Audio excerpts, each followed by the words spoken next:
Donc pour ça, vous allez devoir utiliser, donc comme je disais, l'un de ces 2 formats. Le premier, donc c'est le format HTML, qui est le format utilisé notamment pour les contenus web, et le second est le format Markdown, qui est le format utilisé dans pas mal d'outils, voilà, de prise de notes notamment, donc comme Notion, comme je disais, tout à l'heure. Voilà, si vous ne savez pas, quel format est adapté pour l'outil que vous utilisez, soit vous pouvez le trouver dans, ça peut être mentionné dans la configuration du module de votre outil, ou ça peut être mentionné sur la documentation de l'outil, ou encore vous pouvez simplement, voilà, tester, un format puis l'autre et voir, lequel est pris en compte par l'outil que vous souhaitez. Ensuite, voilà, c'est pas très compliqué.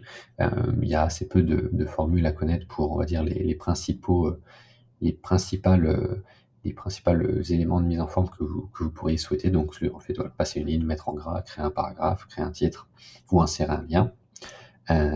Et sinon, si vous donc, vous souhaitez que ChatGPT le fasse, évidemment, il faut le mentionner dans votre prompt, lui dire que vous souhaitez le résultat au format HTML si c'est par exemple donc de l'email ou Google Doc, ou Markdown si c'est Notion.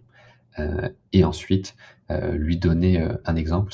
Voilà, c'est un des cas d'usage où, les exemples sont importants, parce que sinon il va régulièrement vous donner des réponses où il va y avoir un élément de sa réponse qui va être, en dehors du format HTML ou en dehors du format Markdown.